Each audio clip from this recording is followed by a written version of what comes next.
भैया जी कहीं में आपका एक बार फिर स्वागत है।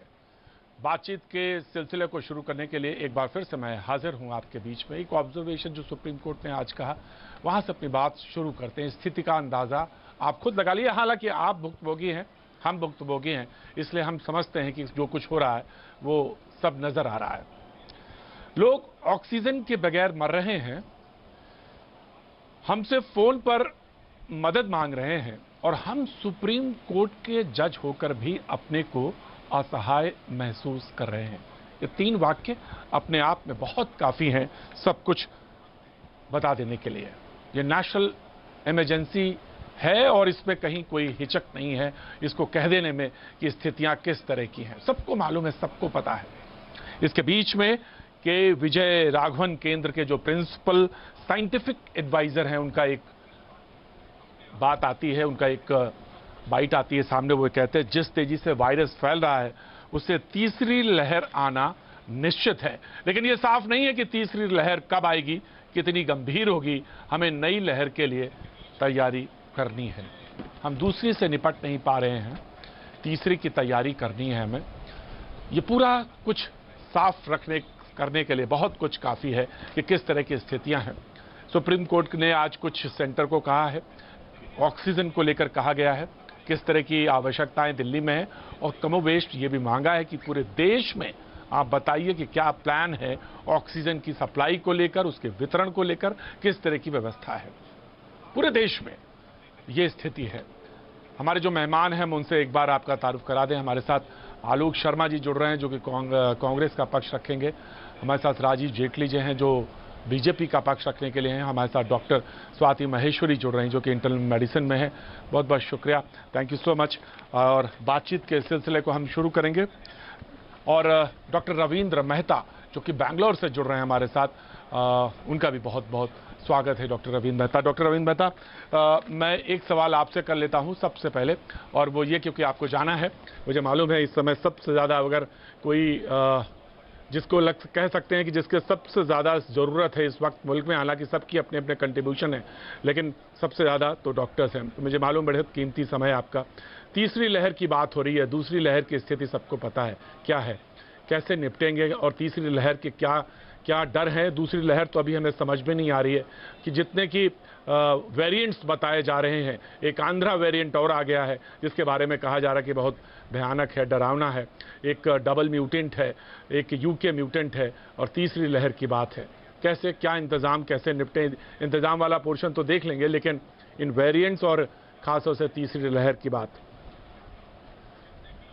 तो ये तीसरी लहर की बात तो हेलो, या सुनाई दे रहा है? सॉरी, जी जी तो तीसरी लहर की जी जी जी जी तीसरी लहर की बात तो काफी टाइम से चल रही है, क्योंकि ये जो है जब भी हम विदेश देखते हैं तो हमें पता चल रहा है कि इनके सारे जो वेव्स हैं या लहरें हैं हमसे पहले आ रहे हैं। तो हमारा इनका सेकंड जो लहर था जो यूएस में था वो लेटर लास्ट ईयर और ये साल की शुरुआत में चल रहा था। यूके में भी बड़े भयानक ढंग से चल रहा था जिस तरह हमारे यहाँ है। तो मोस्ट लाइकली वो लोग भी एक्सपेक्ट कर रहे हैं कि जब उनका जब ये फॉल और विंटर आएगा, फॉल अर्थात जब पतझड़ आता है और विंटर आएगा, तो उनका भी तीसरी लहर का उनको डर है, इसलिए वो बड़े जोर शोर से सारे मेजर्स और वैक्सीनेशन वगैरह डालने की कोशिश कर रहे हैं। सिमिलरली 2 महीने बाद या 3 महीने बाद एक्सपेक्टेशन है कि वहां आएगा तो हमारे यहाँ भी आएगा। तो दो तरह की थिंकिंग है। एक तो ये है कि तीसरी लहर के लिए प्लानिंग करना जरूरी है, क्योंकि सेकेंड लहर में हम हैं, पर किंतु हमें ये डेफिनेटली आगे प्लानर्स को सोचना होगा कि क्या करना है। किंतु इस समय तो सेकेंड लहर से निकलना है, पर ये सारे लेसन्स, जो सारे ऑक्सीजन शॉर्टेजेस, दवाइयां के शॉर्टेजेस, अनप्रिपेयर्डनेस जो हमने कर दिया था, ये सारी चीजें एक ब्लूप्रिंट बनके, एक डॉक्यूमेंट बनके फिक्स करनी होंगी, क्योंकि ये अजीब सा वायरस है, ये बदल रहा है। हमें इससे 4 कदम आने रहने के लिए पूरी तरह से तैनात रहना होगा। तो ये कोई डरने की बात नहीं है। ये आई थिंक अगर हम कॉन्शियसली सोचे और करें तो प्रिपरेशन आधी विक्ट्री होती है। ये बहुत जरूरी है कि हम सोचें। जहां तक आम आदमी है, आम आदमी को ये सब सोचने की जरूरत नहीं। इस समय कम से कम सेकेंड वेव से निकल जाए तो हम एक पूरा राउंड ऑफ प्रिपरेशन, एजुकेशन और तैनात रहने के एक पूरा एक प्लान बना सकते हैं। इन केस नहीं आएगा तो हम खुश हैं, पर ये जो दिन देख रहे हैं हम कभी वापस नहीं देखना चाहते। बिल्कुल, मैं आपसे वेरिएंट के बारे में भी जानना चाहूंगा कि जो आंध्रा वेरिएंट है और दूसरा कहा गया कि जो नॉर्थ बेल्ट में चलना है वो तो यूके वाला है, और खास से डबल म्यूटेंट जो है इसको लेकर तमाम सी बातें हैं। लेकिन मैं डॉक्टर स्वाति माहेश्वरी के पास एक सवाल लेकर जाना चाहता हूं। ये बात आ रही है, सारे लोग कह रहे हैं इस बात को लेकर कि अब complete lockdown is the solution. वही है, क्योंकि एक प्रिपरेशन का टाइम मिल जाएगा हॉस्पिटल्स को, और क्योंकि वो अकस्मात केसेस जितने बढ़े तेजी से, उसी की वजह से ना तो ऑक्सीजन की प्रिपरेशन, ना तो डॉक्टर्स प्रिपेयर कर पाए, ना बेड, ना हॉस्पिटल। ये चीज़ कम से कम अगर कंप्लीट लॉकडाउन हो जाए तो एक सोल्यूशन की तरफ बढ़ सकते हैं। डॉक्टर स्वाति माहेश्वरी। बिल्कुल ठीक कहा प्रतीक जी आपने। एक तरफ तीसरी वेव हमारे सर पर खड़ी है और दूसरी तरफ हम ये देख भी रहे हैं कि अभी जो मौजूदा हालात हैं वो बहुत ज्यादा नाजुक हो चुके हैं। रोज रोज हर हॉस्पिटल जो है इस वक्त SOS के मैसेजेस अपने रिलीव कर रहा है रोज रोज। ऐसे में हमें यह समझना जरूरी होगा कि अगर हमें रफ्तार को रोकना है तो हमें लॉकडाउन की तरफ जाना ही होगा। वही एक तरीका है जो स्पीड ब्रेकिंग कर सकता है, क्योंकि अभी आप देखिए सर्वे भी ये कह रहे हैं कि हम हर्ड इम्यूनिटी के आसपास भी नहीं है अभी। तो अगर हम हर्ड इम्यूनिटी के आसपास आज भी नहीं है, जब हम 2 करोड़ इन्फेक्शन भारत में हो चुके हैं, तो हमारे पास विकल्प यही रह जाता है कि हम लॉकडाउन लगाएं। जो हमारी तैयारियां अभी नहीं हुई हैं, जो बहुत कम है, उनमें हम सुधार लाएं ताकि हम उनको जल्द से जल्द पूरा कर सकें। और तीसरी चीज, हमें वैक्सीनेशन को डोर टू डोर लेकर के जाने की जरूरत होगी, उसे बहुत रैंप अप करने की जरूरत होगी, क्योंकि अब हम ये देख रहे हैं कि जो टीकाकरण सेंटर है वहाँ भीड़ लग रही है और वहां से भी सुपर स्प्रेडिंग हो रही है। डॉक्टर साहब, एक बात आपने कही वैक्सीनेशन को लेकर और डोर टू डोर वाली बात आ रही है, तो लोग कह रहे हैं कि क्योंकि एक उसका प्रोटोकॉल है वैक्सीनेशन का, half an hour you have to sit in hospital, और वो कैसे आप डोर टू डोर पे ऑब्जर्व कर पाएंगे। हालांकि उसका तर्क एक ये भी है कि आपके पास अब डाटा बहुत ज़्यादा है, लेकिन फिर भी डोर टू डोर का वैक्सीनेशन एक लोग कह रहे हैं एक प्रॉब्लम है। डॉक्टर स्वाति माहेश्वरी। देखिए प्रतीक जी, हमारे पास अब बहुत डेटा है। हम अगर 15-16 करोड़ वैक्सीन डोजेस लगा चुके हैं तो हम उस डेटा को देख सकते हैं कि कितने लोगों को एनाफाइलेक्टिक रिएक्शन हुआ है, क्योंकि मेडिसिन और वैक्सीन की पूरी जो इस वक्त फिलॉसफी चल रही है वो बेनिफिट टू रिस्क रेशियो के ऊपर ही आधारित है। हम जब वैक्सीन का हमने रोल आउट किया था तब भी हमने यही बोला था, बेनिफिट टू रिस्क रेशियो। वही हमें आज भी अप्लाई करके देखना पड़ेगा कि अगर ये एनाफाइलेक्टिक रिएक्शंस बहुत मामूली हैं तो जो हमारे आशा वर्कर्स हैं, जो हमारे पंचायती राज इंस्टीट्यूशन के वर्कर्स हैं, क्या हम उन्हें इस चीज के लिए ट्रेन कर सकते हैं कि जिस तरह से वो contact tracing door to door जाकर करते हैं, वो वैक्सीन भी डोर टू डोर जाकर के अगर दे दें तो हमारी जो वैक्सीनेशन ड्राइव, देखिए अभी एक बहुत बड़ी समस्या ये है कि जो अस्पताल कोविड पेशेंट्स को डील कर रहे हैं वही वैक्सीन भी लगा रहे हैं। अब आप सोचिए कि उनके ऊपर भी डबल दबाव आया हुआ है कि उन्हें कोरोना के पेशेंट भी ट्रीट करने हैं, उन्हें वैक्सीन भी देनी है। तो कहीं ना कहीं हमें इसको सेग्रीगेट करने की जरूरत है, हमें इन चीजों को अलग करने की जरूरत है ताकि हम जो दूसरा वर्कफोर्स है वो वहां लगा सके। ठीक है डॉक्टर स्वाति, जैसा आप कह रही हैं कि जैसे कि पोलियो वैक्सीनेशन का ड्राइव चला, उस तरह से कुछ करने की जरूरत है, इस पे एक्सपर्ट्स को आना चाहिए। लेकिन मैं डॉक्टर रविंद्र मेहता की तरफ जाऊं, लेकिन एक कॉलर है हमारे साथ जो कि उन्नाव से जुड़ रहे हैं, उत्तर प्रदेश से। जी जनाब बोलिए। ऋषभ जी बोलिए। ऋषभ जी बोलिए। भैया जी, मेरा सवाल ये है कि मेरी माता जी को कोविड हुआ था और उनका आइवरमेक्टिन और एजिथ्रोल वाला ट्रीटमेंट तो हो चुका है। 2 तारीख को मैंने उनका जब RT-PCR कराया वो पॉजिटिव आया, फिर चेस्ट की रिपोर्ट कराई, उसमें स्कोर 15 आया है उनका जी। और अच्छा 15 है चेस्ट का स्कोर जी, सिटी स्कैन का जी। इस वक्त ऑक्सीजन 93 और टेम्परेचर 99 के आसपास रहता है। तो भैया जी मेरा सवाल ये है कि कोई खतरे की बात तो नहीं है इसमें? ऑक्सीजन वगैरह मुझे प्रोक्योर तो नहीं करनी पड़ेगी, क्योंकि व्यवस्था तो आप जानते ही हैं क्या है। यहाँ छोटे से शहर में कुछ खास व्यवस्थाएं तो नहीं। तो एक्चुअली में आखिरी जी जी जी जी सवाल तो आखिर में आपने एक छोटा सा पूछा है, बाकी चीजें तो सब ऊपर वाले की। मुझे जितना बात करते करते डॉक्टर से पता चल गया कि ऑक्सीजन लेवल तो आप मॉनिटर करते रहिए। डॉक्टर रविंद्र मेहता, आप जवाब देना चाहेंगे? आखिरी वाले हिस्से का मैं बहस पे ले जाऊंगा ऋषभ जी, लेकिन पहले वाले हिस्सा डॉक्टर साहब, खतरे का जहां तक उन्होंने बोला कि स्केल जो है वो 25 में 15 है और टेम्परेचर को 98.6 बता रहे हैं, और आइवरमेक्टिन का कोर्स उन्होंने कर लिया है और एंटीबायोटिक का एक छोटा सा कोर्स उन्होंने बताया वो भी कर लिया है। और अब इसके अलावा कोई मेडिसिन आप ले रहे हैं? आपकी मदर जी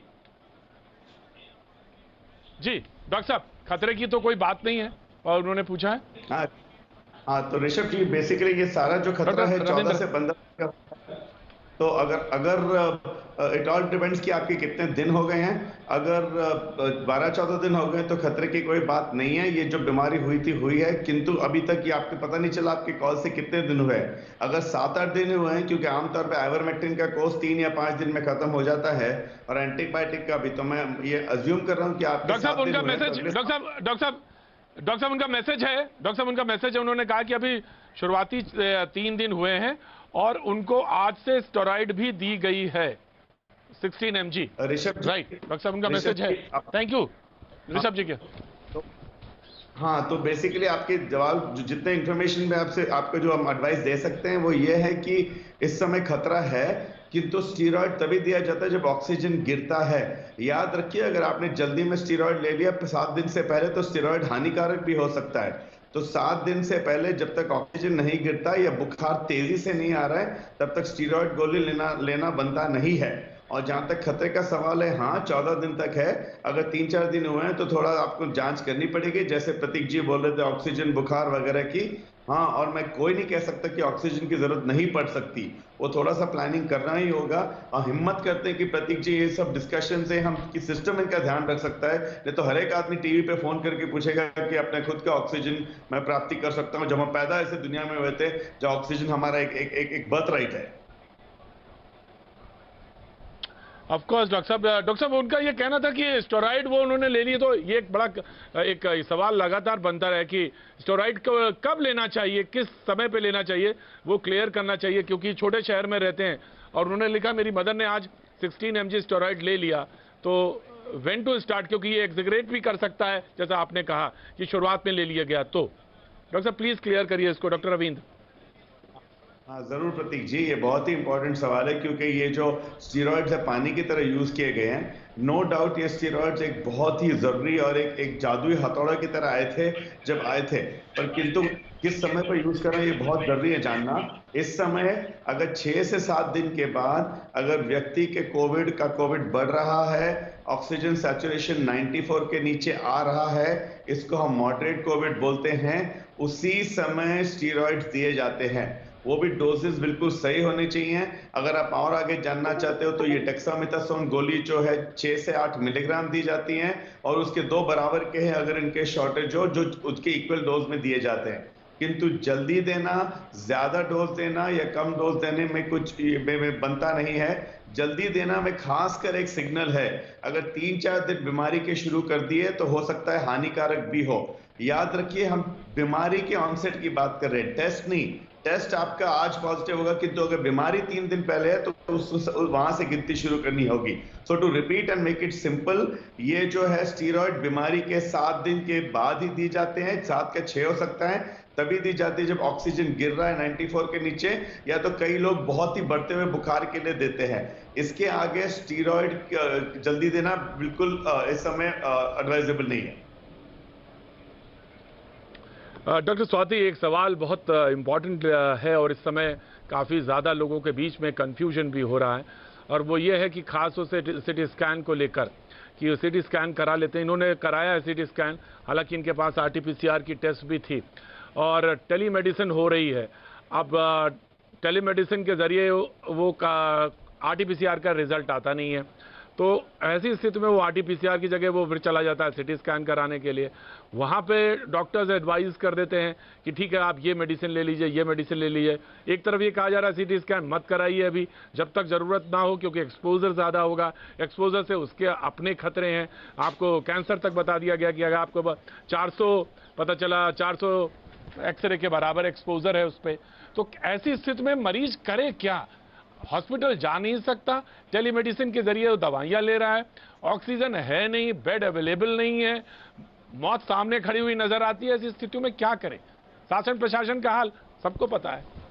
डॉक्टर स्वाति। बिल्कुल ठीक कहा प्रतीक जी आपने। बस यहाँ एक अंतर समझना बहुत ज़रूरी है कि जब शुरुआती बीमारी है, आपको लक्षण आने शुरू हुए हैं और जब आपको माइल्ड डिजीज़ है, तब हमें बिल्कुल भी सीटी की तरफ नहीं जाना है। इन सूरतों में सीटी स्कैन से हमें ज़्यादा कुछ लाभ होने वाला नहीं है, क्योंकि ना तो उस वक्त सीटी स्कैन कुछ खास पकड़ भी पाता है और ना उसका कोई इंडिकेशन बनता है।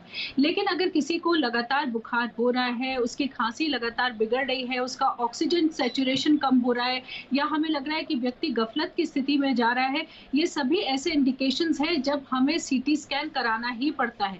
और दूसरी बात ये भी है कि देखिए, अब जब टेस्ट की रिपोर्ट इतनी डिलेड आ रही है और हमें लग रहा है कि हमारे मरीज में कोरोना के लक्षण है और कहीं ना कहीं निमोनिया का पैच हो सकता है, तो ऐसी स्थिति में डॉक्टर सीटी स्कैन एडवाइस करते हैं और तब कराना चाहिए। लेकिन हमेशा हमें जो डॉक्टर है उसके सलाह के साथ ही चलना चाहिए, हमें अपने आप सीटी स्कैन कराने नहीं जाना चाहिए।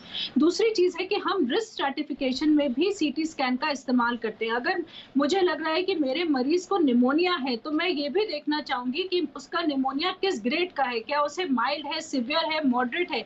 क्योंकि जिस तरह से देखिए, अभी कॉलर ने भी कॉल किया, अगर आपका जो है मॉडरेट या सिवियर ग्रेड में है तो ये वर्ग ऐसा है जिन्हें कभी भी ऑक्सीजन की जरूरत पड़ सकती है। और इसलिए आज की तारीख में हम ऐसे मरीजों को पहले से आगाह करते हैं कि आप ऑक्सीजन की तैयारी करना शुरू करिए, क्योंकि जब ऐसी स्थिति आती है उसी वक्त ऑक्सीजन मिल पाना किसी के लिए भी आज नामुमकिन है। तो आपको 1 या 2 दिन लगते हैं ऑक्सीजन भी मुहैया कराने में, तो इसलिए हम उन्हें थोड़ा पहले से इस चीज के लिए आगाह करना ज्यादा बेहतर है, ताकि वो तैयार रहे और एंड मिनट पे पैनिक नहीं हो घर में और आप उस टाइम अगर कहीं जाएंगे तो ना बेड मिलेगा और ना ऑक्सीजन मिल पाएगा। इसलिए हमें सीटी स्कैन की जरूरत इन सभी सूरतों में पड़ती है और यहीं पे हमें सीटी स्कैन करना भी चाहिए। उसके अलावा बेवजह सीटी स्कैन करना नुकसान है। नेहा हमारे साथ हैं कॉलर जो कि अपनी बात करना चाहती। जी नेहा जी बोलिए। जी सर, मेरा क्वेश्चन है डॉक्टर से कि अगर कोई कोविड रिकवर पेशेंट है तो उसको इकोस्प्रिन कितने दिन तक लेनी चाहिए? डायबिटिक भी है और साथ में, क्योंकि सारे लोग एडवाइस इकोस्प्रिन यानी thinner, blood thinner tablet. Yes, blood हाँ इकोस्प्रिन। जी इकोस्प्रिन। और आप कोविड से रिकवर कितने दिन पहले कर गए आप? ये 13-14 कितने दिन पहले आपने रिकवर किया? 13 डेज हुए हैं अभी। 13-14 डेज हुए हैं। 13 डेज हुए हैं। तो इकोस्प्रिन यानी जो ब्लड थिनर है जिसपे सबसे ज्यादा चर्चा है आजकल, उस पे कितने दिन तक लेनी चाहिए डॉक्टर रविंद्र? हाँ जी, तो ये एक काफी कंट्रोवर्सी रही है जो पिछले 1 साल से चल रही है, किंतु ये सेकेंड वेव में लोगों को देखा जा रहा है कि ये काफी क्लॉट शॉट्स काफी हो रहे हैं और यंग लोग काफी इफेक्ट हो रहे हैं। तो जहां तक इकोस्प्रिन है, एक तो माइल्ड डिजीज में इसका कोई रोल है नहीं इस समय, अर्थात घर पे होम आइसोलेशन में छोटी मोटी बीमारी रही तो कोई इकोस्प्रिन की जरूरत नहीं है।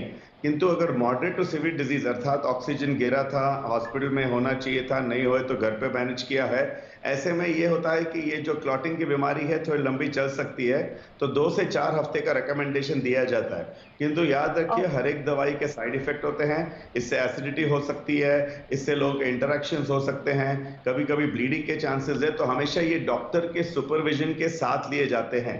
खुद ये गोली खाना बनता नहीं, ये कोई ऑक्सीजन नहीं है जो मिल नहीं रहा है।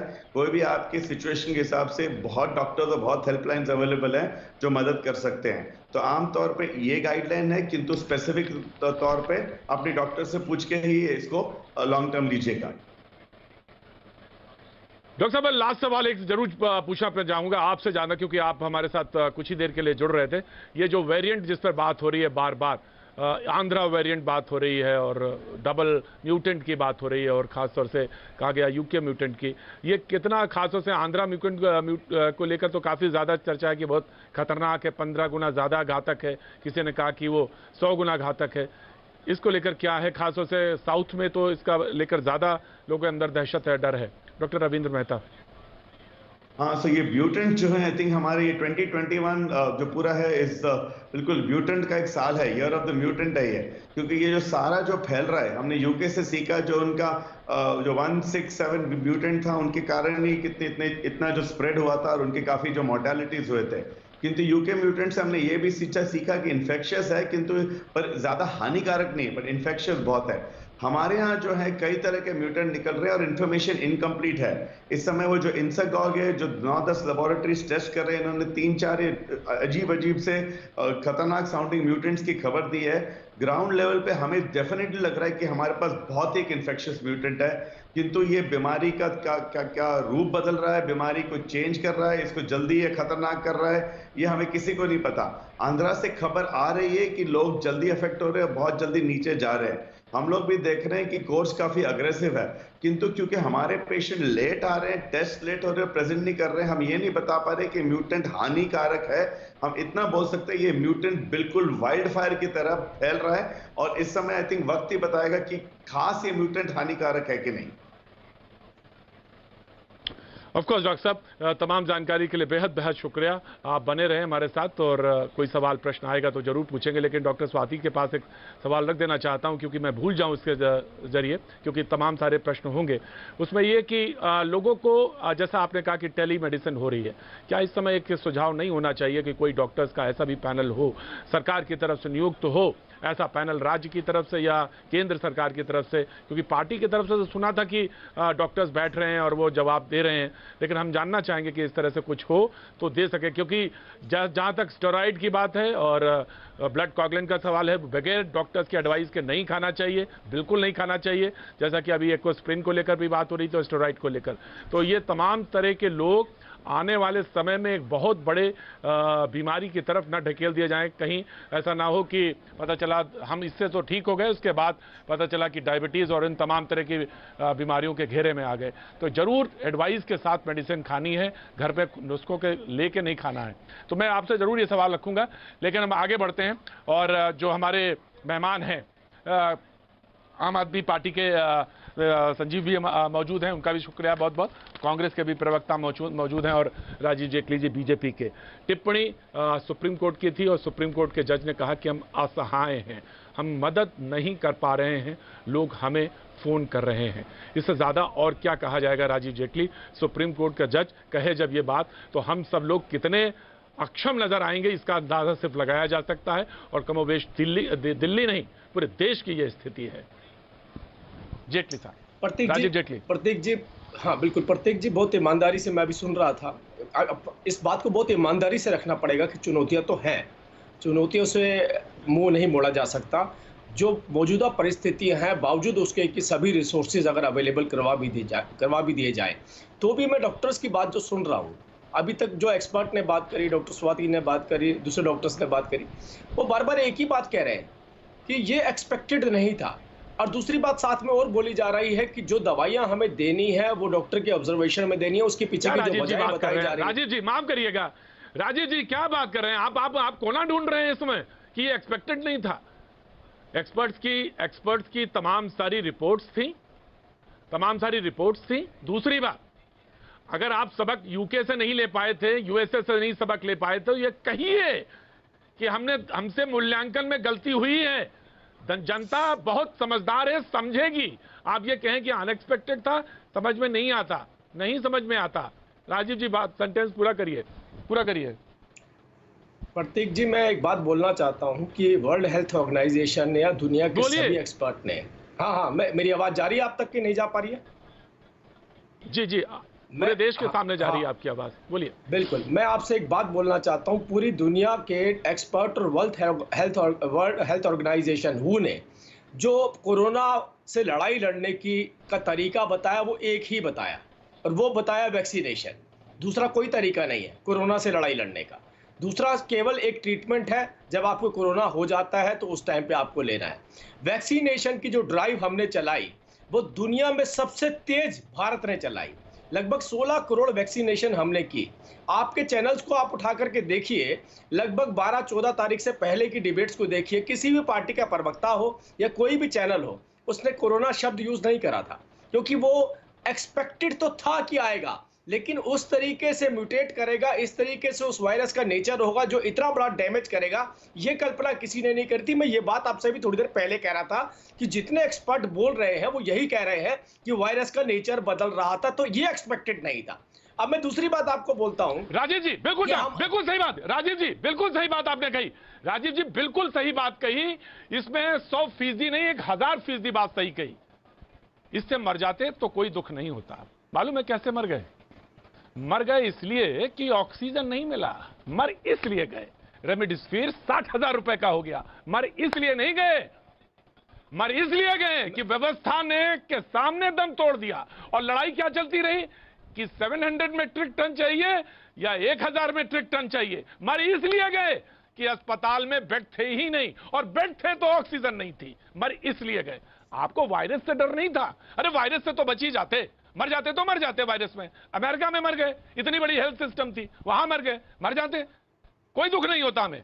लेकिन इसलिए तो नहीं कि हम अपने बाप को नहीं बचा पाए, क्योंकि अस्पताल में बेड नहीं था। और क्यों नहीं था? क्योंकि हम दोनों लोग लड़ रहे थे। ये दुख है, बस आप जवाब दीजिए। नहीं प्रतीक जी, मैं आपको एक बात बताता हूँ।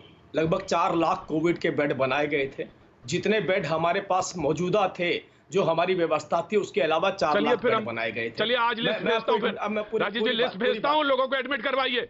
लिस्ट भेजता हूँ, एडमिट करवाइए लोगों को। आप मेरी बात एडमिट करवाइए। प्रतीक जी, मैं आपकी भावना को समझ पा रहा हूं। मुझे होता ना, इसलिए राजीव जी कोना ढूंढते हैं। आपको व्यक्तिगत तौर से नहीं कह रहा हूं राजीव जी, मैंने तो आपसे हेल्प मांगी। मैंने गुड़गांव में आपसे व्यक्तिगत तौर से हेल्प मांगी। ये बात सच है कि नहीं? कहिए। मैंने फोन किया आपको, मुझे ऑक्सीजन सिलेंडर चाहिए, और राजीव जेटली ने मुझे रात 1:30 बजे रिस्पॉन्ड किया कि प्रतीक जी आइए, आपका सिलेंडर रिफिल होगा। मेरा नहीं, किसी और ही का था जिसको रिफिल करा रहे थे, और राजीव जेटली ने रिस्पॉन्ड किया मुझे। ये बात सच है कि अगर मैंने बवाना में संजीव को फोन किया कि संजीव मुझे बवाना में चाहिए, तो संजीव यहां बैठे हैं आज यहां पे, और ये मना करते कि इन्होंने हेल्प नहीं की इन्होंने हेल्प। लेकिन उसके बावजूद व्यवस्था इतनी कमजोर थी कि वायरस से नहीं मरे, हम सिस्टम से मर गए। इसको स्वीकार करने में कहीं राजीव जेटली, कहीं भी कोई वो होना ही नहीं चाहिए। नहीं प्रतीक जी, अगर मैं ये बात कहूंगा कि नहीं हमारे पास ऑक्सीजन पूरी है, हमने सारे अस्पतालों में पहुंचा दिया, तो मेरी शक्ल देखना कोई भी पसंद नहीं करेगा। हमें सच्चाई बोलनी पड़ेगी। सच्चाई ये है कि ऑक्सीजन अवेलेबल होने के बावजूद जो लॉजिस्टिक सर्विस है उसमें बहुत खामियां रही हैं, जिनको दुरुस्त किया जा रहा था, और अब बहुत स्तर तक उसको दुरुस्त किया गया है। जो राज्य भारतीय जनता पार्टी है, वहां पर कुछ सिस्टम भी ऐसे चलाए गए कि जिन लोगों के घरों में ऑक्सीजन नहीं होती थी, जैसा अभी आपने बताया, और ऑक्सीजन के सिलेंडर लेके घूमते थे, और कई बार उनको सिलेंडर नहीं मिलते थे, ऑक्सीजन नहीं मिलती थी, उनके लिए ऑनलाइन पोर्टल बनाया गया। अपने डॉक्टर के प्रिस्क्रिप्शन लगाइए, अपने पेशेंट की डिटेल लिए, प्रिंट आउट लीजिए, और किसी भी ऑक्सीजन स्टेशन पर जाके आप ऑक्सीजन ले सकते हैं। जहां पहले नोडल ऑफिसर बिठाए गए थे, जो नोडल ऑफिसर हर प्रदेश ने अपने अपने प्रदेशों में बिठाए, चाहे वो कांग्रेस से आते हो, चाहे वो आम आदमी पार्टी से आते हो। हमने उस व्यवस्था को और राइट राजीव जी, मैं आलोक कुछ बोलना चाहे। हाँ आलोक बोल दीजिए, क्योंकि ब्रेक पे जाना है मुझे, ब्रेक से ओवर निकल गया हूं मैं। राजीव जी, आलोक जी बोल लीजिए। आलोक जी बोलिए, मैं संजीव आ रहा हूं आपके पास। नहीं आप मुझे ब्रेक के बाद आएंगे आप, ठीक है, थैंक यू। ब्रेक के बाद आएंगे आप, ठीक है, thank you so much Alok, thank you so much. और आपके प्रवक्ता के बाद भी मैं ब्रेक के बाद आऊंगा। वक्त एक छोटे से ब्रेक के बाद फिर हाजिर होता हूं।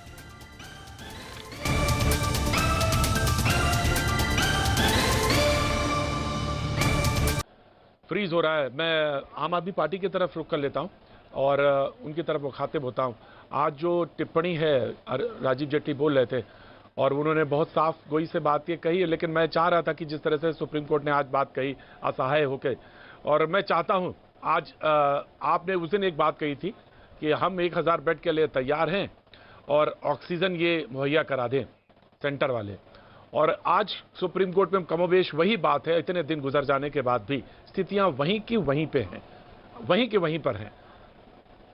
संजीव, बिल्कुल ठीक कहा प्रतीक जी आपने कि लगातार देखिए दिल्ली में हम लोगों को एक बात समझ में आई कि कोरोना से अगर लड़ना है तो सबसे ज्यादा आपको ऑक्सीजन बेड की जरूरत है, और यही बात लगातार केजरीवाल जी की सरकार, केजरीवाल जी कहते रहे कि हमें ऑक्सीजन की जरूरत है। लेकिन जब तक केजरीवाल जी कहते रहे, इन लोगों ने कहा कि आप राजनीति कर रहे हैं। लेकिन जब ये बात कोर्ट पहुंची तो कोर्ट ने भी कुछ तीखे टिप्पणी का, उन्होंने कहा कि आप शुतुरमुर्ग की तरह मरुस्थल में हो गए हैं कि आप कुछ दिखाई नहीं दे रहा, आप आइवरी टावर पे बैठे हुए हैं और आप इतने संवेदनहीन, तमाम टिप्पणी के साथ कहा कि दिल्ली को ऑक्सीजन मिलना चाहिए।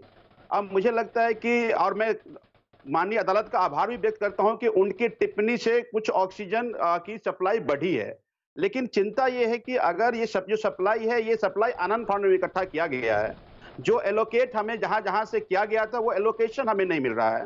तो ऐसा ना हो कि चलो कोर्ट के दबाव में हमें मिल तो गया, लेकिन आगे से फिर सप्लाई में कमी आ जाए। देखिए, मैं ये मानता हूं कि ये कोई बहुत मुश्किल नहीं है। अब 8500 मीट्रिक टन हमारे पास उपलब्ध है ऑक्सीजन, जो ये कह रहे हैं कि हमारा उत्पादन हमारे कंजम्पशन से ज्यादा है। हमारे पास क्रायोजेनिक टैंकर भी लगभग 1681 है। जी झा साहब, मुझे आज भी मैं देख रहा था कि हॉस्पिटल पे आज भी हेडलाइंस चल रही थी, वहां 1 घंटे की ऑक्सीजन बची, और आपका एक हेल्पलाइन नंबर है, वो हेल्पलाइन नंबर 41400400 है, क्योंकि इसलिए याद हो गया क्योंकि यहाँ पे प्रोग्राम कर रहा था तो वो नंबर याद हो गया मुझे। उठता नहीं है, दूसरी बात यह है कि अभी भी हॉस्पिटल में ऑक्सीजन की सप्लाई को लेकर समस्याएं बनी हुई हैं, कैसे सॉल्व हो ये अगर बताएंगे। क्योंकि मैंने आपका देखा, मैंने एक जो आम आदमी पार्टी ने रिलीज किया, मैंने उसको भी देखा कि किस तरह की कितनी ऑक्सीजन चाहिए और कितनी मिल रही है। 55% लगभग सप्लाई हो पा रही है, तो क्राइसिस तो नजर ही आ रही है, इसमें तो कहीं कोई दो राय नहीं है। जी देखिए, मुझे लगता है कि अभी लगातार जैसे आज भी 48 SOS कॉल आए और लगभग 35 टन ऑक्सीजन की उपलब्धता हमने किया। अब हमने सभी हॉस्पिटल्स को यह कहा कि आप अपना बफर स्टॉक बता दीजिए और उसी हिसाब से ऑक्सीजन जैसे जैसे आती है हम उनको देते जा रहे हैं। हम अपने कोरोना ऐप में अब बेड के साथ साथ किस हॉस्पिटल्स में कितने घंटे का ऑक्सीजन है वो पहले बता दें। तो हम ये कोशिश कर रहे हैं कि जहां मैं झा साहब एक कॉलर है, झा साहब एक कॉलर है, डेस्परेट कॉलर हैं, वो मुझे बहुत देर से कर रहे थे। मैं डॉक्टर साहब आपका भी, डॉक्टर अजय कुमार आपका स्वागत करता हूं, लेकिन डॉक्टर संगम शर्मा कुछ कहना चाह रही। जी संगम जी बोलिए। भैया जी, मेरी मदर इन लॉ 1 तारीख से LNJP हॉस्पिटल में एडमिट है और आज किसी तरीके से मेरे फैमिली मेंबर्स हैं वो वार्ड में उनसे मिलने गए, क्योंकि वो बिल्कुल भी स्टेबल नहीं है। उनकी ऑक्सीजन लेवल 70 से नीचे, मतलब 80 से नीचे है। बिल्कुल अपना कुछ भी काम करने में वो समर्थ नहीं है, ना पानी पी सकती है, ना चाय पी, कुछ नहीं कर सकती हैं वो। लेकिन उनको ले जाके सर्जिकल वार्ड में एडमिट कर इन लोगों ने रख दिया और किसी से ना बात करवाना, ना किसी को जाने देना। आज किसी तरीके से गए हैं भैया, तो उनकी हालत हम बता नहीं सकते। वीडियो है, हम लोग वो वीडियो देख के परेशान हो गए हैं एकदम। उनको 5 दिन से पानी की बोतल रखी हुई है, पानी की बोतल खुली तक नहीं है। वैसे ही चाय सूप जो भी कुछ जाता है वैसे ही टेबल पे रखा हुआ है। वो 5 दिन से सिर्फ एक डाइपर में, उनका डाइपर तक कोई चेंज करने वाला नहीं। अगर कुछ नहीं तो एटलीस्ट फैमिली मेंबर्स को तो जाने थे वहाँ पे कुछ करने के लिए। उनका ऑक्सीजन का मास्क निकला हुआ था, ऑक्सीजन का पाइप निकला हुआ था, सब कुछ। इस कंडीशन में पेशेंट को रख रहे हैं।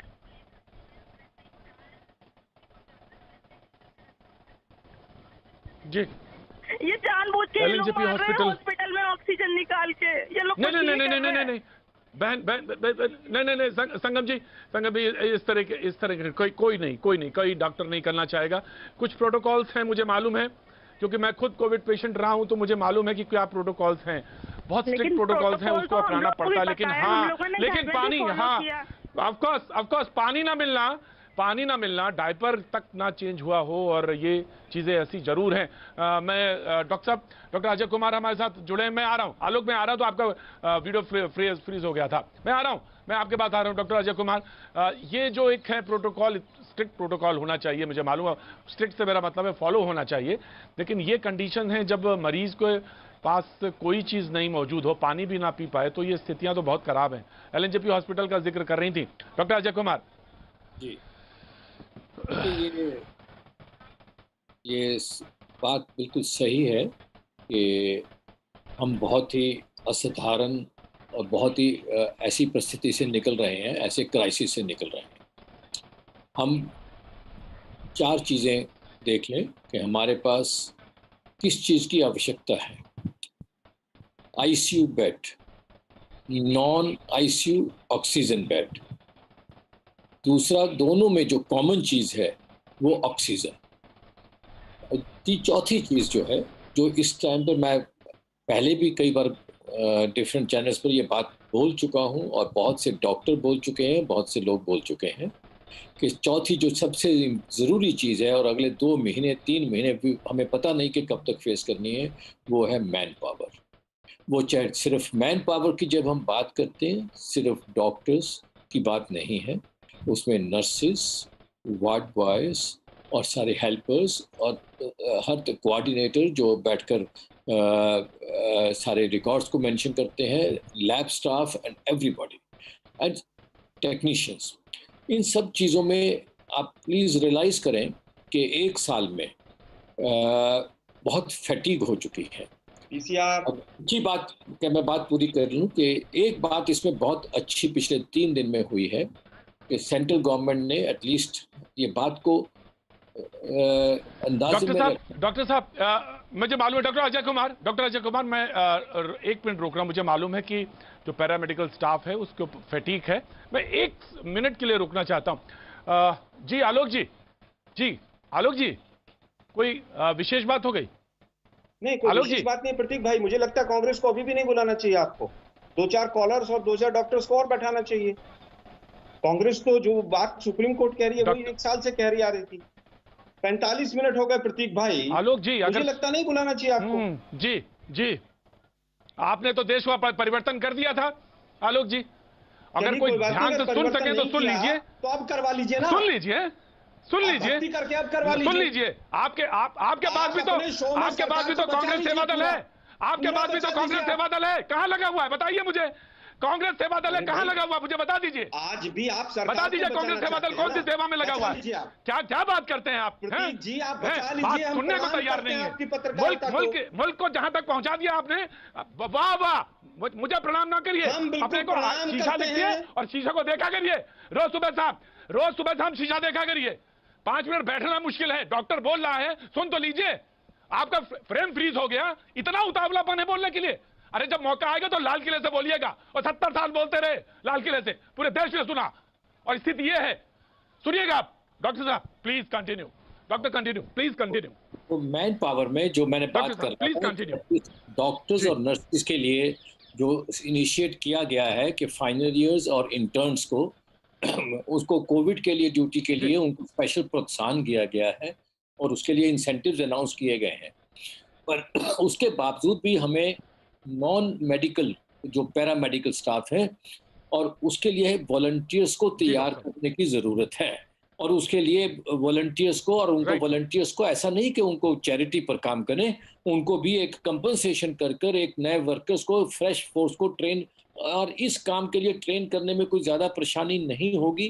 मैं सब लोग मिलकर उनकी ट्रेनिंग का प्रबंध कर सकते हैं और ये लंबी लड़ाई है। तो जो भी डिसीजन मेकर्स हैं प्लीज़ इसकी तरफ भी ध्यान दें कि हमें दूसरे हेल्थ स्टाफ की भी ट्रेनिंग कर कर उनको टेम्परेरी ड्यूटीज पर लाना जरूरी है।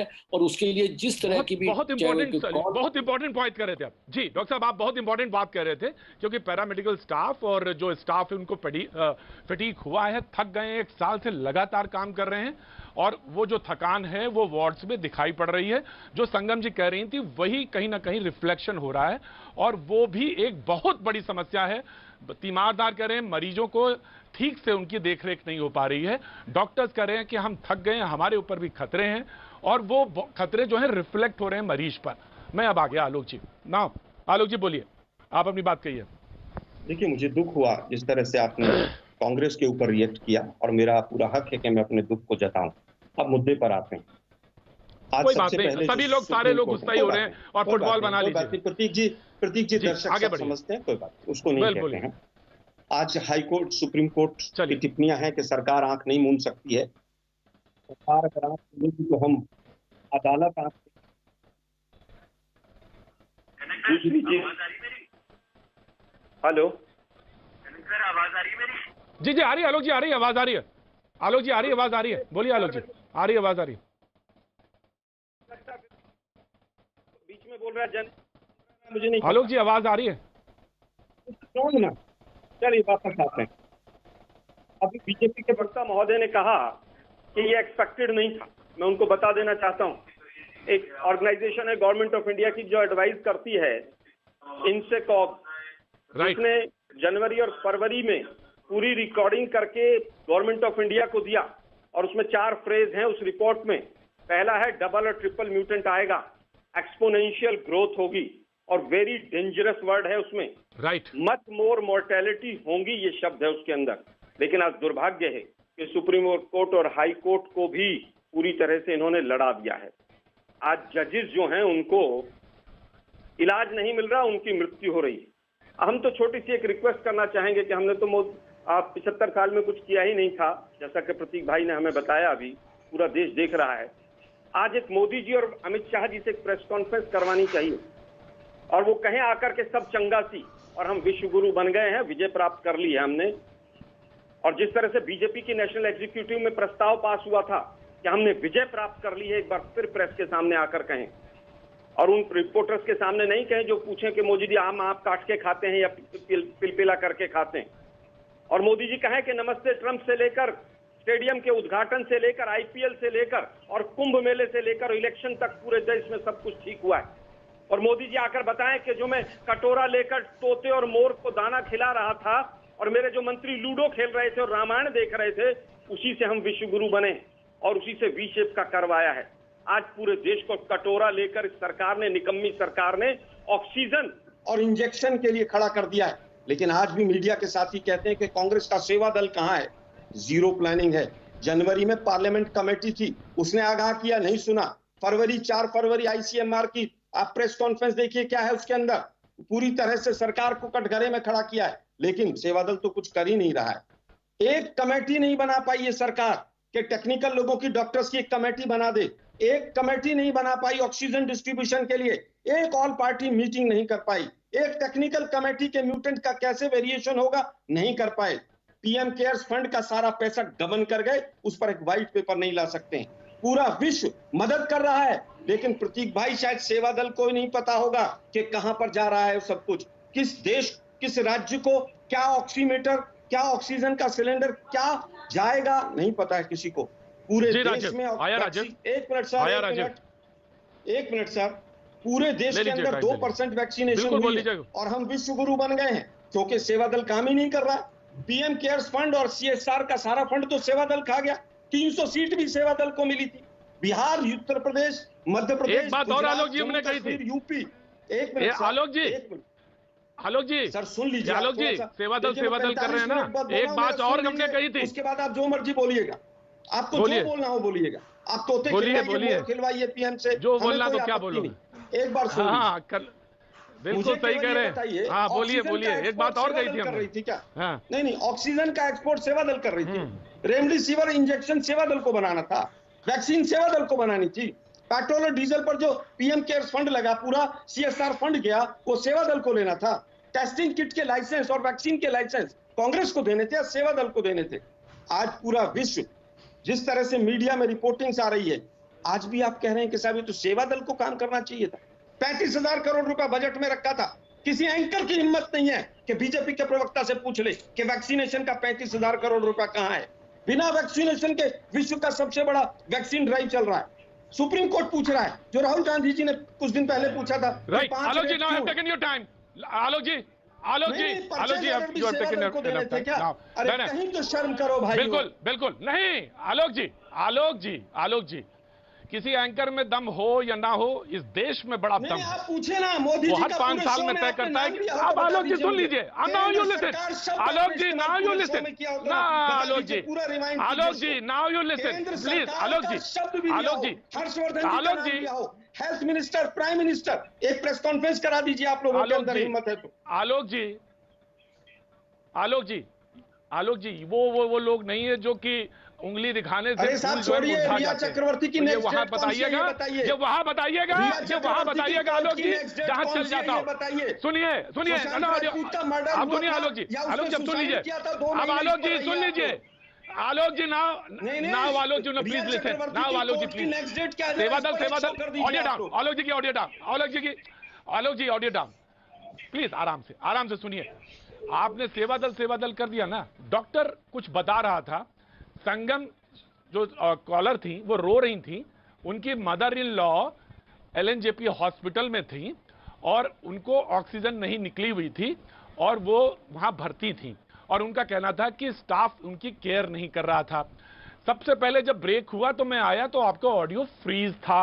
मैंने कहा आलोक, आते ही सबसे पहला सेंटेंस इन 4 लोगों से पूछ लिए। मैंने कहा कि आलोक जी जो हैं नहीं अब मिल पा रहे, मैं उन्हीं से पास जाना चाह रहा था। इस बीच में कॉलर आ गया। डॉक्टर जो चेयरमैन बीएलके हॉस्पिटल बैठे हैं, डॉक्टर अजय कुमार, वो कुछ बता रहे थे। आने वाले समय में एक और बड़ी समस्या आने वाली है कि हॉस्पिटल स्टाफ के ऊपर बर्डन आएगा।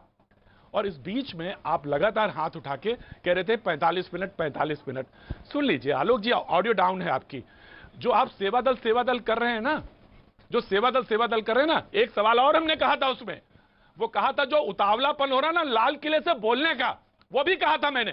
किसी में दम हो या ना हो, मैं बोलता हूं। आपके अंदर जो उतावलापन है ना कि लाल किला से बोलने, लाल किले से, ये देश और ये मुल्क देख रहा है कि कौन लाल किले से बोलेगा। बंगाल में भी उसी ने तय किया, इसी मुल्क ने तय किया कि कौन बोलेगा कौन नहीं बोलेगा। इसलिए बहुत ध्यानपूर्वक और बहुत धैर्यपूर्वक सुनिएगा, प्रवचन मत दीजिएगा। Now Rajeev ji please reply. Bengal में भी इसी जनता ने तय किया कि कौन बोलेगा और कौन नहीं बोलेगा। Now you please listen, Rajeev ji, now please clarify. मैं छोटी सी बात, मैं प्रतीक जी, जब से ये डिबेट शुरू हुई है, क्योंकि मैं जो भी राज्य सरकारें हैं, जो भी केंद्र में सरकार है, जो भी राज्य सरकार है, वो सब गंभीर है, चाहे वो कांग्रेस शासित राज्य हो, चाहे वो भारतीय जनता पार्टी शासित राज्य हो, चाहे वो आम आदमी पार्टी को, सभी लोग गंभीर हैं। अगर कहीं गंभीरता नजर नहीं आ रही, नारे लगाने के लिए आ रहे हैं, तो वो चंद लोग राहुल गांधी द्वारा भेजे हुए हैं, जो अपने ही मुख्यमंत्रियों का सम्मान नहीं करते। राजीव मत करिए, राजीव मत करिए, राजीव मत करिए, राजीव राजनीति मत करिए, सीधा टू द पॉइंट जवाब दीजिए। आलोक ने कहा साइंटिफिक रिपोर्ट मौजूद थी, साइंटिफिक रिपोर्ट मौजूद थी और आप आंख बंद करके बैठे रहे और आपके मालूम था अमेरिका में क्या हो रहा था, यूके में मालूम था, एंड यू नो दिस, ये कंट्री कहां पे पहुंच गया। राजनीति बंद कीजिएगा, जवाब दीजिए। प्रतीक जी, हम तो वो लोग हैं, अपने चैनल पे दिखाइए तो सही, यही तो थे लोग जो वैक्सीन नहीं लगाने के लिए लोगों को बोल रहे थे। हम इनसे रोज बैठ के डिबेट करा करते थे, ये बोलते थे वैक्सीन मत लगवाइए, वैक्सीन ये, वैक्सीन वो, वैक्सीन नपुंसक, वैक्सीन बीजेपी, वैक्सीन मोदी, यही तो लोग थे। अब शर्म नहीं आ रही है लोगों को, उसी वैक्सीनेशन के लिए लड़ाई लड़ रही है हमसे। वैक्सीन इन लोगों ने लोगों को भ्रमित किया था, चाहिए इनको, इन लोगों ने लोगों को भ्रमित किया था वैक्सीन को लेकर। ये राहुल गांधी सबसे बड़े खलनायक है वैक्सीन के, जो आज उनके प्रवक्ता यहाँ बैठकर हमारे को नहीं, you cannot name February, Rahul Gandhi का फरवरी का ट्वीट है, राहुल गांधी, नो राजीव जेटली, राहुल गांधी का, ना Rajeev Jaitley, now audio shut down, Rahul Gandhi का फरवरी का ट्वीट है कोविड को लेकर, and you please listen, Rahul Gandhi का फरवरी का ट्वीट है, और वो ट्वीट निकाल सकता हूं, मैं निकलवाता हूं, अभी ट्वीट निकलवाता हूं। विपक्ष तो सवाल ही पूछेगा ना आपसे। वैक्सीन के ऊपर 10 सेकंड दीजिए मुझे। बिल्कुल, आप वैक्सीन पे बोलिएगा। Alok, I will give you chance, of course. Sanjeev ji, आपका भी पॉइंट है, आप क्लैरिफाई करिए उसको। वैक्सीन के सबसे बड़े लार्जेस्ट प्रोड्यूसर थे, 35,000 करोड़ रुपया बजट में रखा गया वैक्सीन के लिए लोगों को। अरे सुनिए ना भाई, सुनिए, मैं किसी के बीच में नहीं बोल रहा हूं, मुख्यमंत्रियों ने नहीं, राहुल गांधी जी ने, किसी के बीच में नहीं बोल रहा हूं, उसका भी उत्तर दूंगा। राहुल गांधी जी वैक्सीन के खलनायक हैं, उसका भी उत्तर दूंगा। राहुल गांधी जी ने खुद वैक्सीन नहीं लगवाई, राहुल गांधी जी ने देश को Rajeev, this is not good. Rajeev space देना सीखिए। राजीव उनके कहे हुए बात नहीं, राजीव वक्त एक छोटे से ब्रेक के बाद आलोक शुरू करेंगे। वक्त एक छोटे से ब्रेक के बाद आलोक बोलेंगे। वक्त थोड़े से ब्रेक की जो कमी है या जो उसकी शॉर्टेज है, उसकी रोकथाम के लिए 1-2 पॉइंट जो बहुत इसेंशियल हो इस समय तमाम सारे नर्सिंग होम, हॉस्पिटल्स के लिए खासतौर से, वो जरूर बताया जाए। मैं आपके पास आ जाऊंगा, लेकिन डॉक्टर स्वाति से भी एक सवाल था जो कि मैंने कहा था बहुत शुरुआत में कि प्लीज़ मैं आपसे जानना चाहूँगा कि बाद में, लेकिन मैं शुरुआत आलोक जी से करना चाहता हूँ। आलोक जी को बोला था मैंने कि मैं आपसे शुरुआत करूँगा। आलोक जी प्लीज़ अपनी बात रखें। पहले वैक्सीन पर पूरा जो मैस किया वो केंद्र सरकार ने किया, क्योंकि पूरी तरह से डिजास्टर मैनेजमेंट एक्ट लगने के बाद वैक्सीन पर पूरा कंट्रोल सरकार का। सरकार ने लार्जेस्ट प्रोड्यूसर वैक्सीन के हिंदुस्तान को होने के बावजूद ये मान लिया कि हम जीत गए, अब कुछ नहीं होगा, और पहला वैक्सीन का ऑर्डर 21 जनवरी को दिया गया दोनों कंपनियों को, जिससे पहले तमाम विदेशी कंपनियों ने अपने अपने ऑर्डर्स बुक कर लिए। दूसरी चीज, 5 रेट रखे गए, इस रेट में बड़ा खेद हुआ। इस रेट में ये खेद हुआ है कि सीरम इंस्टीट्यूट के मालिक को हिंदुस्तान से बाहर जाकर ये कहना पड़ा कि मेरी जान को खतरा है, और आज वो कह रहे हैं कि मैं वैक्सीन भी बाहर बनाऊंगा। ये रेट में बहुत बड़ा खेला हुआ है। आप बंगाल से आए, खेला शब्द समझ गए होंगे आप। दूसरी चीज, ऑक्सीजन की बात, मुझे पीयूष गोयल जी का बयान याद है कि 110% ऑक्सीजन है, पता नहीं 100 की 110 है, 500 की 110 है, और कल का बयान हेल्थ मिनिस्ट्री का है, परसों का हर्षवर्धन जी का है कि कोई ऑक्सीजन की कमी नहीं है।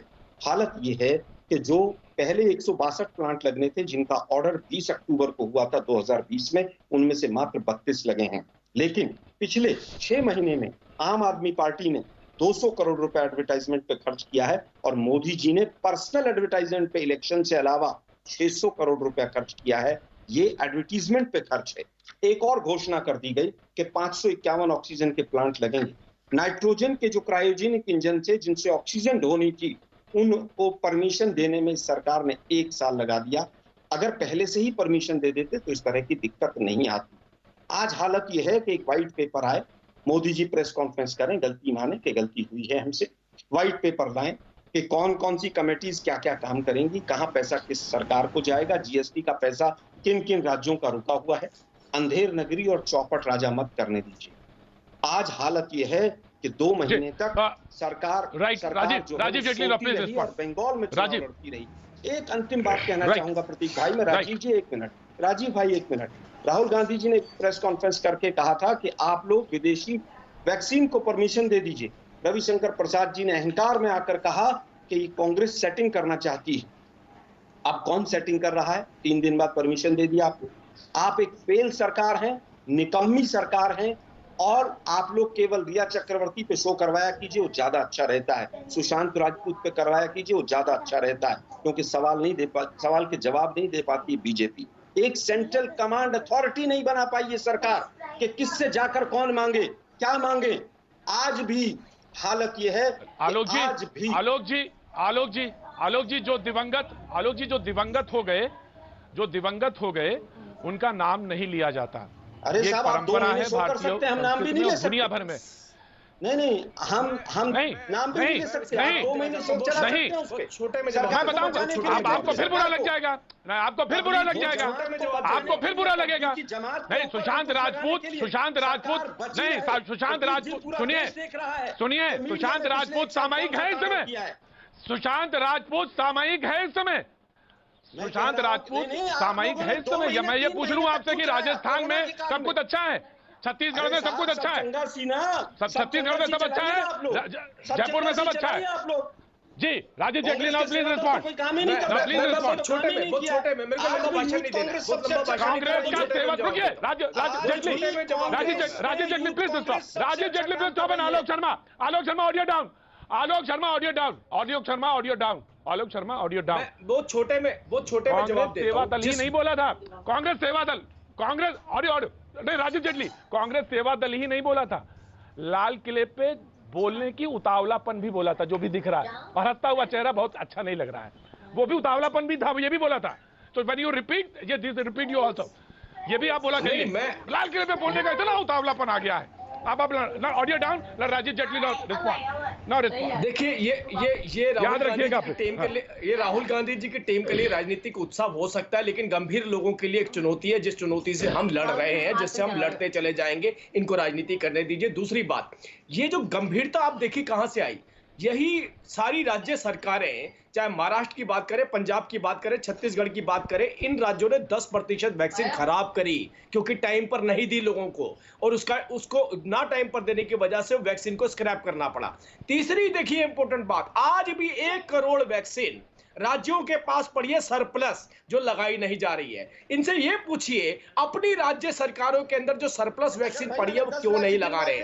सरप्लस पड़ी है वो क्यों नहीं लगा रहे? सभी राज्यों में 1 करोड़ वैक्सीन फालतू पड़ी है, लेकिन आप नहीं लगा रहे हैं। आप राहुल गांधी की जो थर्स्टी करो का एस्से लिखवा के लाते, केवल वो आकर बोल देते हैं। आपके मुख्यमंत्री प्रधानमंत्री के साथ संवाद करते हुए कहते हैं कि बेहतर तालमेल हमारा चल रहा है, बेहतर तालमेल हमारा चल रहा है। पिछली बार कोविड की लड़ाई में जब मुख्यमंत्री के साथ संवाद प्रधानमंत्री का हो रहा, दुर्भाग्यपूर्ण ये दृश्य है, दुर्भाग्यपूर्ण दृश्य ये है। दोनों को ऑडियो डाउन, दोनों के audio down, audio down, audio down, audio down. दुर्भाग्यपूर्ण दृश्य यह है, एक 70 साल रहे हैं इस मुल्क में, एक 70 साल इस देश को संबोधित करते रहे हैं। दृश्य दिखाइए, प्रोड्यूसर से कहूंगा वो दृश्य दिखाइए। एक 70 साल उन्होंने देश को संबोधित किया है, और एक मौजूदा है, दोनों को शर्म आनी चाहिए जी। स्वाति महेश्वरी, डॉक्टर स्वाति महेश्वरी, ये दृश्य है, देखिए, और आईना ले जाइएगा घर में और देख के शर्म करिएगा, देखिएगा, शर्म करिएगा। डॉक्टर स्वाति महेश्वरी। बिल्कुल प्रतीक जी, आपने ठीक कहा। देखिए, भारत के अलग अलग राज्य हैं और उनमें अलग अलग पार्टियों के शासित नेता बैठे हुए हैं, लेकिन क्या भारत में आज भी ऐसा कोई एक भी प्रदेश है जहां पर ऑक्सीजन की कमी ना हो, जहां पहले से इस समस्या को आंका हो उन लोगों ने, या जहां आज भी हम उसे मॉडल स्टेट बोल सकते हो कि इस स्टेट ने कोरोना को अच्छे से जीता है, या इस स्टेट ने कोरोना की तैयारी अच्छी करी थी? तो मुझे नहीं लगता कि हमारे नेतागण आज जरूर एक दूसरे के ऊपर आरोप प्रत्यारोप कर रहे हैं, लेकिन कोई भी आज अगर अपने दिल पर हाथ रख के बोले तो मुझे नहीं लगता कोई भी ये बात बोल पाएगा कि उन्होंने तैयारियां की थी या वो सही है और दूसरे गलत है। ये संभावनाएं नहीं है। आज हम ऑक्सीजन इतना देश में होते हुए भी इच्छा शक्ति की कमी की वजह से इस मजबूरी से गुजर रहे हैं। और आप देख रहे हैं कि आज डॉक्टर स्वाति बेचना पड़ रहा है। ये अपने आप में विडंबना है कि बताइए, देखिए आर्मी हॉस्पिटल एसओएस भेज रहा है, ये स्थितियां हैं। मैं डॉक्टर साहब कोई आपका सोल्यूशन क्या ऑक्सीजन को लेकर मैं जाना। डॉक्टर अजय कुमार संजीव, मुझे शायद माफी मांगनी पड़ेगी आज आपसे जी। मेरा सोल्यूशन कोई अलग से नहीं है। अलग से ऑक्सीजन के बारे में चर्चा पिछले एक सप्ताह से ऑक्सीजन पर ही चर्चा चल रही है और मेरा ख्याल है, मैं आशान्वित हूँ कि अगले 2-3 दिन में ये चीज़ें और स्मूथ हो जाएंगी। दिल्ली के बारे में एक अच्छी बात जो हुई है पिछले 3 दिन में कि बहुत से हॉस्पिटल्स की, प्राइवेट हॉस्पिटल्स में ऑक्सीजन जनरेटर आ गए हैं और गवर्नमेंट हॉस्पिटल्स में भी आज इंस्टॉल हो गए हैं। वो इन तेजस के जो ऑक्सीजन जनरेटिंग प्लांट्स हैं उसी से टेक्नोलॉजी से डिवाइस करके लगाए गए हैं। तो मेरा ख्याल है कि जब ये लोड थोड़ा सा सेल्फ जनरेटिंग जनरेटर्स हॉस्पिटल्स में लग जाएंगे तो ओवरऑल सिचुएशन में अच्छा होने की संभावना है। और जब ऑक्सीजन की सप्लाई ठीक हो जाएगी तो बेड्स भी बढ़ जाएंगे, बिकॉज एटलीस्ट 200-250 बेड्स ऐसे हैं दिल्ली में, प्राइवेट हॉस्पिटल्स की बात कर रहा हूँ, वो सिर्फ इसलिए नहीं भर रहे हैं क्योंकि उनके पास ऑक्सीजन की रिलेटिवली कमी है और कोई भी हॉस्पिटल नहीं चाहता कि जो हॉस्पिटल में पेशेंट एडमिटेड है उसके पास में ऑक्सीजन की कमी से उसको कुछ क्षति हो। तो ये दोनों चीज़ों को मिलाकर मेरे ख्याल से जब ऑक्सीजन बढ़ेगी तो बेड भी बढ़ेंगे और अगले 2 या 3 आई थिंक वीकेंड तक, आज वेडनेसडे है, आज वेडनेसडे है, तो मेरा ख्याल है कि वीकेंड तक ये जो स्थिति है, हाँ जब तक क्या करना है उसके लिए एडमिनिस्ट्रेटर्स को जो भी हों, चाहे स्टेट है सेंट्रल है, हमें उससे कोई वास्ता नहीं है। प्लीज़ उसके लिए कुछ करिए। अपनी बहस आप बाद में करते रहिए, हमें उससे मतलब नहीं है। हमें ये है कि आप मरीजों के लिए। Thank you so much sir. बहस करने की जरूरत नहीं है, कोई गुंजाइश भी नहीं है सर, कोई बहस की गुंजाइश भी नहीं है। अगर काम दुरुस्त किए होते तो शायद बहस करने की जरूरत भी नहीं पड़ती। सबने सब शब्द जब मैं कह रहा हूं तो हम भी इसमें शरीक हैं, हम इससे अलग नहीं हैं। हमसे मेरा मतलब है मैं खुद। आज अभी बस सिर्फ इतना, फिर लौटेंगे, होगी मुलाकात।